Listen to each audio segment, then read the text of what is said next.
여러분, 골로새라는 그 도시는요, 바울 당시 에베소를 기준으로 했을 때 동쪽으로 약 160km 떨어진 곳에 위치한 도시입니다. 그런데 학자들은요, 사도 바울이 골로새 교회를 직접적으로 세우지도 않았고 직접적으로 방문한 적도 없다라고 이야기를 하고 있어요. 그런데 바울이 전도 여행을 하면서 골로새 사람들에게 많은 영향을 미쳤을 것이다 라고 이렇게 이야기를 하고 있습니다. 그러니까 골로새 교회는 학자들이 뭐라고 이야기를 하냐면요, 에바브라가 그 교회를 세운 창시자인 것처럼 이야기를 하고 있고, 바울도 그것을 인정을 하고 있는 것 같아요. 그래서 골로새서 1장 7절에 보면 바울이 그 에바브라를 이야기하면서 그가 골로새 교회의 참된 일꾼으로 사람들을 가르쳤다라고 지금 기록하고 있고요. 그리고 골로새서 4장 12절에 보면 사도 바울이 감옥에 갇혀 있을 때 에바브라가 사도 바울을 방문을 해가지고 그 골로새 교회가 여러 가지 나타난 문제점들, 정황들을 이야기한 것으로 기록하고 있습니다. 그러니까 바울은요, 에바브로부터 골로새 교회를 이야기를 듣고 나서 감옥에서 골로새서를 썼던 거예요. 그래서 학자들은 바울의 4대 옥중 서신 중에 하나를 골로새서라고 부르고 있습니다. 자, 그러니까 골로새 교회에 나타난 문제점은 뭐였냐면요, 그 당시 그러니까 소아시아 반도, 즉 오늘날 터키죠. 거기에 다른 많은 교회들도 있었잖아요. 다른 교회들처럼 거짓 사도들이, 거짓 교사들이 교회에 침투해서 거짓된 복음을 가르치고 성도들을 잘못된 길로, 왜곡된 길로 인도한 그런 문제점들이 나타나고 있었던 겁니다. 그래서 사도 바울이요, 골로새서 1장과 2장에서는 그리스도의 우월성과 그리고 거짓 교사들의 문제에 대해서 지적을 하고 있고요. 그리고 3장부터는 골로새 교회 성도들을 향해서 너희들이 앞으로 그러면 어떻게 믿음 생활을 해나가야 될 것인가, 그것에 대해서 좀 강조를 하고 있습니다. 따라서 오늘 본문의 제목을 그리스도로 옷을 입어라 라고 이렇게 정했는데, 오늘 본문에서 우리가 먼저 살펴보고자 하는 것은, 그러면 사도 바울은 왜 골로새 성도들에게 그리스도로 옷을 입으라고 강조하고 있는지 그 이유와 배경에 대해서 우리가 먼저 살펴보고, 그리고 나아가서는 우리 그리스도인들이 그리스도로 옷을 입은 자로서 과연 우리는 어떻게 앞으로 신앙생활을 하는 것이 바람직한지, 그거에 대해서도 함께 생각해 보자는 겁니다. 그럼 여기서 제가 먼저 한 가지 질문을 드릴게요. 여러분들은 새 옷을 입으시면 어떤 기분이나 감정이 느껴지십니까? 근데 이에 대해서요, 어느 신문 기자가 패션 마케팅 세미나에서 이미지 컨설팅 대표에게 다음과 같은 질문을 했다는 겁니다. 일반적으로 사람들이 새 옷과 헌 옷에 대해서 어떠한 심리적인 상태를 나타내는지를 물었던 겁니다.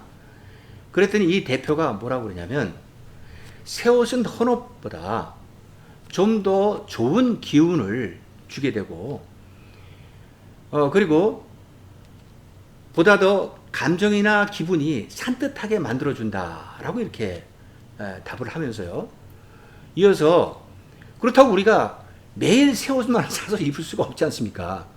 그러니까 헌 옷도 새 옷처럼 자주 세탁을 해주고, 그리고 먼지도 털어주고, 그리고 통풍이 잘 되는 곳에 보관을 하는 것이 좋다라고 이렇게 이야기를 했던 겁니다.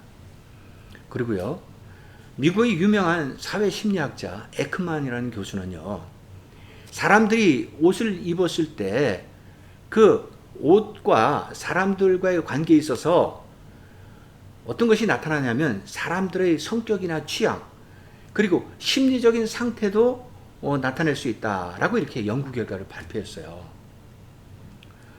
그러니까 이 옷이요, 우리 사람들에게 비언어적인 커뮤니케이션 수단, 툴로 사용될 수 있다라고 강조를 했던 겁니다.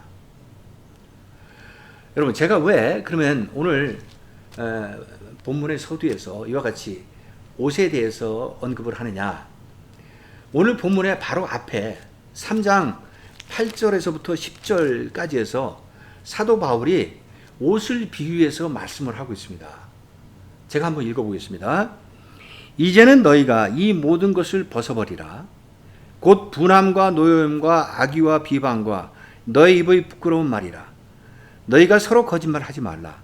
옛사람과 그 행위를 벗어버리고 새 사람을 입었으니 이는 자기를 창조하신 이의 형상을 따라 지식에까지 새롭게 하심을 입은 자라. 지금 여기서 바울이 강조하고 있는 게 뭐냐면, 지금까지 입었던 옛사람의 옷을 벗어버리고 이제는 새 사람의 입을 옷을 입어라 라고 지금 강조하고 있는 겁니다. 그러니까 지금까지 입었던 옛사람의 옷은 어떤 거냐? 분냄과 노여움, 악의와 비방, 그리고 너희 입으로 했던 그 부끄러운 말들, 그러니까 성적으로 음담패설 같은 거 있잖아요. 그리고 또 거짓말했던 거, 그런 옛 사람의 옷은 벗어버려야 된다는 거예요. 그리고 이제는 새 사람의 옷을 입으라고 하는데, 그 새 사람의 옷은 어떤 거냐? 하나님의 창조주의 형상대로 따르는 지식까지, 그러한 옷들은 너희들이 새로 입어야 된다라고 강조하고 있는 겁니다. 그러니까 한마디로 옛사람을 버리고 새 사람이 되라 라고 지금 강조하고 있는 거예요. 그러니까 옛사람의 모습들은, 그러니까 우상숭배와 탐욕과 탐심과 성적 음란함과 쾌락주의로 살았던 너희들의 삶의 모습이라는 겁니다. 그런데 이제는 새 사람이 되기 때문에 새로운 정체성, 새로운 가치관, 그리고 예수 그리스도를 닮아갈 수 있는 모습이 돼야 된다라고 지금 강조하고 있는 거예요. 그래서 사도 바울은요, 에베소서 4장 22절과 24절에서 다음과 같이 강조하고 있습니다. 제가 한번 읽어보겠습니다. 너희는 유혹의 욕심을 따라 썩어져가는 구습을 따르는 옛사람을 벗어버리고 오직 너희의 심령이 새롭게 되어 하나님을 따라 의와 진리의 거룩함으로 지으심을 받은 새 사람을 입으라. 그러니까 바울이요, 에베소 성도들을 향해서도 지금 골로새서 성도들에게 했던 똑같은 동일한 말씀을 하고 있다는 겁니다. 옛사람을 벗어버리고 새 사람을 입으라. 근데 그 새 사람은 새로운 심령에 따라서 너희들이 입어야 된다는 거예요. 새 사람이 되어야 된다는 거예요. 그걸 강조하고 있는 거예요. 그러니까 지금 바울은요, 이 외에도 여러 서신에서, 즉 로마서라든가 고린도서라든가 갈라디아서에서 계속 옷을 비유해서 너는 새롭게 옷을 입어야 된다라고 강조를 하고 있다는 겁니다. 그러니까 궁극적으로 이는 너희들이 그리스도 안에서 새 사람이 돼야 된다라는 걸 강조하고 있는 거예요. 자, 그러면 우리가 오늘 본문을 보시도록 하겠는데요. 먼저 12절을 보십시오. 그러므로 너희는 하나님이 택하사 거룩하고 사랑받는 자처럼 긍휼과 자비와 겸손과 온유와 오래 참음을 옷 입고 라고 지금 기록하고 있어요. 그러니까 여기서 그러므로라고 시작하잖아요. 그러니까 그러므로는 앞의 내용을 그대로 받는 거 아닙니까? 그 앞의 내용이 뭐였느냐? 옛사람을 벗어버리고 새로운 사람으로 옷을 입으라. 그 말씀이에요. 그러니까 새 사람이 된 거예요. 그러면 그 새 사람은 어떤 사람인가? 이제 바울이 뭐라고 그러냐면 하나님으로 선택받은 거룩하고 사랑받는 자를 새 사람으로 이야기하고 있어요. 자, 그러면 그분은 바로 누구십니까? 그분은 바로 우리의 죄를 용서하시기 위해서, 우리 죄를 사해 주시기 위해서 이 땅에 오신 하나님의 유일하신 독생자 예수 그리스도를 지금 말씀하고 있다는 겁니다. 예수 그리스도가 바로 그런 분이에요. 그러니까 예수 그리스도는 거룩하신 분입니다. 거룩하다는 말은 뭡니까? 구별되는 분이에요. 세상과 구별되는 분이시고 사랑받는 자예요. 유일하신 하나님의 아들로서 하나님의 사랑을 독차지하던 그런 분이셨다고요. 그런 분이 그 사랑을 우리 같은 죄인들을 위해서 희생하고 헌신하셨던 겁니다. 그걸 우리가 깨달아야 된다는 거죠. 따라서 바울이 여기서 궁극적으로 강조하고자 하는 것은 우리도 하나님의 선택받은 자녀들이라는 거죠. 그러니까 우리도 그리스도인들도 거룩한 삶을 살아야 돼요. 세상과 구별되는 삶을 살고 사랑받는 자로 살아야 된다고요. 우리가 그리스도의 사랑을 배워서 그 사랑을 이웃을 위해서 남들을 위해서 희생하고 헌신하는 삶을 살아야 된다 라고 지금 강조하고 있다는 겁니다. 그걸 우리가 깨달아야 된다는 거죠. 그래서 바울이 그리스도로 옷을 입고 자비와 긍휼과 겸손과 온유와 오래 참음으로 삶을 살아가야 된다라고 강조를 하고 있다는 겁니다. 그럼 여기서 제가 다시 하나 질문을 드릴게요. 지금 5가지 성품을 이야기했잖아요. 긍휼과 자비, 겸손과 온유, 오래 참음. 근데 이것이 각각 다른 성품으로 느껴지세요? 이 성품은요, 하나에서 나오는 거예요. 이 성품은, 그러니까 자비 따로, 긍휼 따로, 온유 따로, 겸손 따로, 이렇게 해서 우리에게 형성되는 그런 게 아니라는 거죠. 이것은 오직 예수 그리스도 한 분이 가지고 계시는 그러한 성품이라는 겁니다. 그래서 예수 그리스도를 우리가 믿고 따르면 이러한 그리스도의 성품을 닮아갈 수 있다는 것을 강조하고 있는 거예요. 그래서 궁극적으로 사도 바울이 그리스도로 옷을 입어라 라고 지금 강조하고 있다는 겁니다. 그리스도로 옷을 입었을 때 우리가 이와 같은 성품을 닮아갈 수 있고 배워갈 수 있다 라고 지금 우리에게 권고하고 있는 거예요. 그게 중요하다는 겁니다. 그래서 바울은요, 갈라디아서 3장 26절과 27절에서도 다음과 같이 기록하고 있어요. 너희가 다 믿음으로 말미암아 그리스도 예수 안에서 하나님의 아들이 되었으니 누구든지 그리스도와 합하기 위하여 세례를 받은 자는 그리스도로 옷을 입었느니라. 그러니까 지금 바울이 여기서도 궁극적으로 갈라디아 성도들에게 뭐라고 이야기하냐면 너희들이 예수 그리스도 안에서 세례를 받았잖아요. 그러니까 그리스도로 옷 입은 자다라고 결론을 내리고 있는 겁니다. 그래서 그리스도로 옷을 입었기 때문에 어떠한 것들이 나타나느냐? 5장 22절과 23절, 24절에서 다음과 같이 바울이 말씀하고 있어요. 오직 성령의 열매는 사랑과 희락과 화평과 오래 참음과 자비와 양선과 충성과 온유와 절제니 이 같은 것을 금지할 법이 없느니라. 그리스도 예수의 사람들은 육체와 함께 그 정욕과 탐심을 십자가에 못 박았느니라. 지금 여기서도 바울이 지금 결론적으로 갈라디아 성도들에게 뭐라고 그럽니까? 그리스도로 옷 입은 자이기 때문에 너희들은 성령 안에서 9가지의 성령의 열매가 나타날 수 있다라고 지금 강조하고 있는 거예요. 그러니까 이 성령의 열매가 각기 다른 게 아니에요. 예수 그리스도의 옷을 입으면 우리가 이와 같은 예수 그리스도의 성품을 닮아갈 수 있다라는 것을 강조하고 있다는 겁니다. 그래서 그리스도인들은 그리스도의 옷을 입어야 된다라고 결론적으로 강조하고 있는 거예요.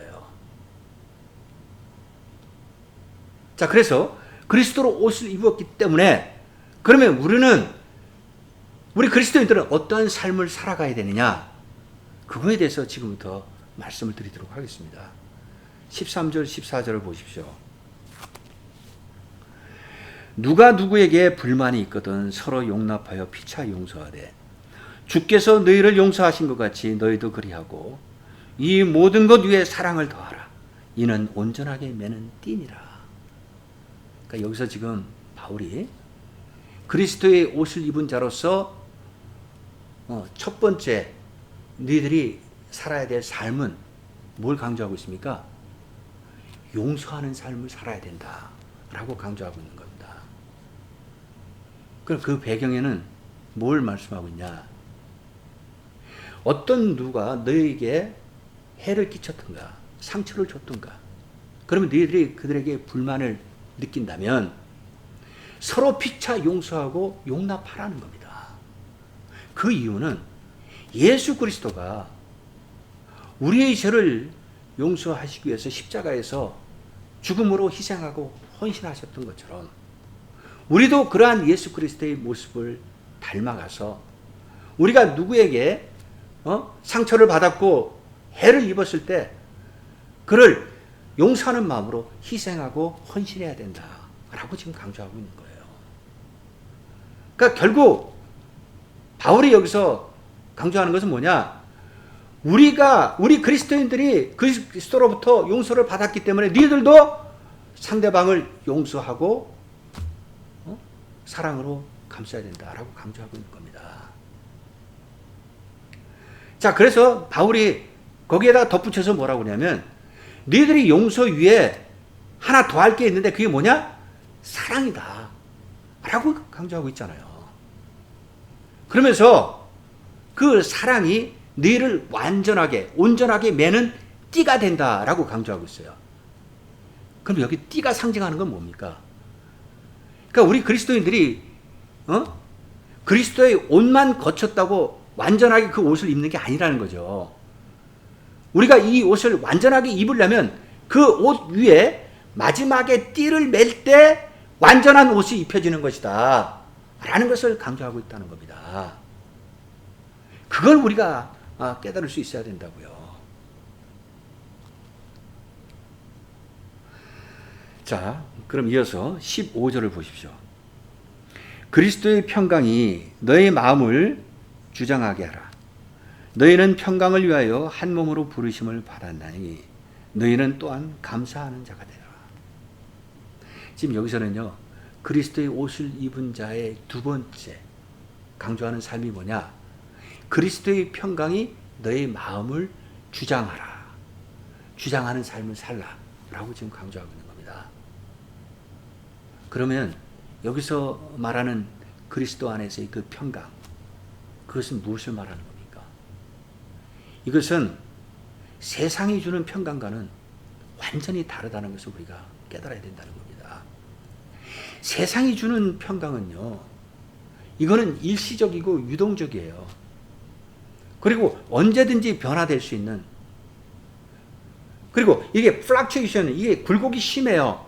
그러다 보니까 이거는 사라질 수 있는 그런 평강이라고요.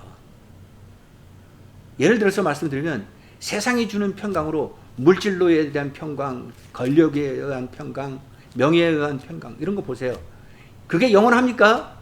영원하지 않잖아요. 그거는 일시적이고 한시적이에요. 그래서 헛되고 헛된 것들이라 솔로몬이 이야기하고 있는 거예요. 그러나 그리스도가 주시는 평강은 그렇지 않아요. 일시적이지 않습니다. 일정하고 영원하고 그리고 변함없는 그런 평강이라고요. 그래서 세상이 주는 평강과 그리스도가 주는 평강은 질적으로 완전히 다르다는 것을 우리가 깨달아야 된다는 겁니다. 그리고 또 바울이 게다가 거기다 뭐라 그러냐면 너희가 평강을 위해서 한 몸으로 부르심을 받았다라고 지금 강조하고 있잖아요. 그건 이걸 무엇을 의미하느냐? 우리 그리스도인들은 그 교회 공동체 안에서 보면 정말 서로 다른 인종과 그리고 신분과 그리고 성별, 나이 여러 사람들이 이렇게 집합된 그런 공동체잖아요. 그런 공동체가 화목하고 하나가 되기 위해서는 그리스도의 평강으로 다스려져야 된다는 겁니다. 그래서 그리스도의 평강으로 너희들은 한 몸으로 부르심을 받았다라고 지금 강조하고 있는 거예요. 그러니까 결론적으로 15절에서 강조하는 것은 너의 마음에 그리스도의 평강이 주장하게 하라는 그 평강으로 너희 마음을 다스리라는 겁니다. 그렇게 되면 거짓 교사와 같은 악한 세력들, 사탄 마귀와 같은 그런 악의 세력들이 너희들을 공격하고 그들이 너희들을 무너뜨리려고 해도 너희들이 그들과 싸워서 이길 수 있고 승리하는 삶을 살 수 있다라고 강조하고 있는 겁니다. 그게 지금 바울이 이야기하는 그리스도로 옷 입은 자의 두 번째 삶을 강조하고 있는 겁니다. 자, 그 다음에 이어서 16절을 보십시오. 그리스도의 말씀이 너희 속에 풍성히 거하여 모든 지혜로 피차 가르치며 권면하고 시와 찬송과 신령한 노래를 부르며 감사하는 마음으로 하나님을 찬양하고. 자, 여기서는 지금 바울이요, 그리스도로 옷 입은 자의 세 번째 살아야 될 삶에 대해서 강조하고 있어요. 그 삶은 어떤 삶입니까? 너희 속에 그리스도의 말씀이 풍성히 거하는 삶을 살아야 된다 라고 강조하고 있는 겁니다. 그러니까 한마디로 이야기하면 말씀으로 너의 삶이 지배되고 말씀에 따라서 말씀 중심적인 삶을 살아야 된다라고 강조하고 있는 겁니다. 그렇게 되면 어떠한 상황들이 나타나느냐, 말씀 중심적이고 말씀이 지배되는 삶을 살게 되면 다음과 같은 현상들이 나타난다는 거예요. 어떤 결과로 나타나느냐. 자, 첫째, 교회 공동체 안에서 성도들끼리 서로요, 지혜로 말씀을 가르치고 권면하게 된다는 겁니다. 즉 이것은 말씀을 서로 배우고 서로 깨닫고 하면서, 그러니까 말씀의 진리 안에서 살아가려고 노력하며 나아간다는 거예요. 이 얼마나 경건하고 아름다운 모습입니까? 이런 현상들이 말씀 중심으로 살아갈 때 나타난다는 거죠. 그 다음에 두 번째, 성도들이 교회 공동체 안에서 예배로 나아갈 때 시와 찬송과 신령한 노래가 들리게 되고, 이게 말씀으로 나타나는 것들이에요, 이것들이. 그리고 마지막엔 하나님의 은혜에 감사하면서 그런 어떤 놀라운 성령의 역사가 나타나게 된다는 겁니다. 그래서 하나님의 감사에 찬양하는 삶을 살라라고 지금 강조하고 있는 거예요. 따라서 이 말씀은요, 우리 성도들을 더 올바른 삶으로 인도하고요. 그리고 말씀 중심으로 살다 보면 우리가 그리스도를 닮아가기 위해서 그 성화적인 어떤 그런 노력, 그런 것들도 나타나게 된다라고 결론적으로 이야기를 하고 있는 겁니다.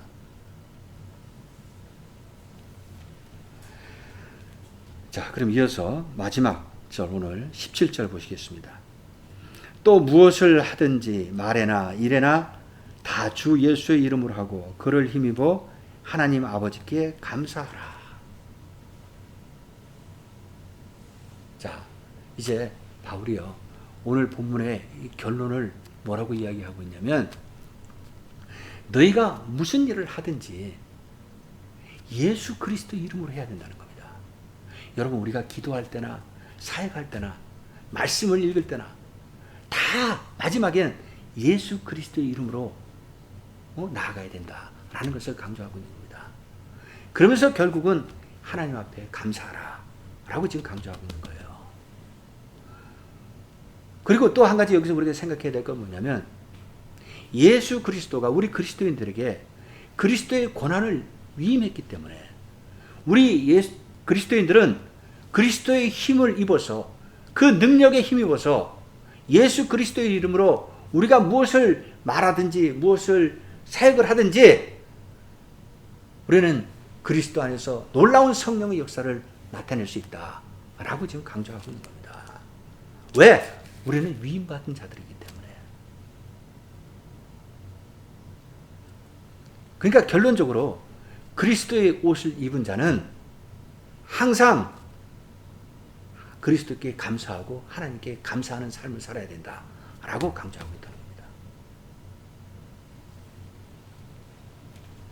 그럼 여기서요, 제가 한 가지 사례를 말씀드릴게요.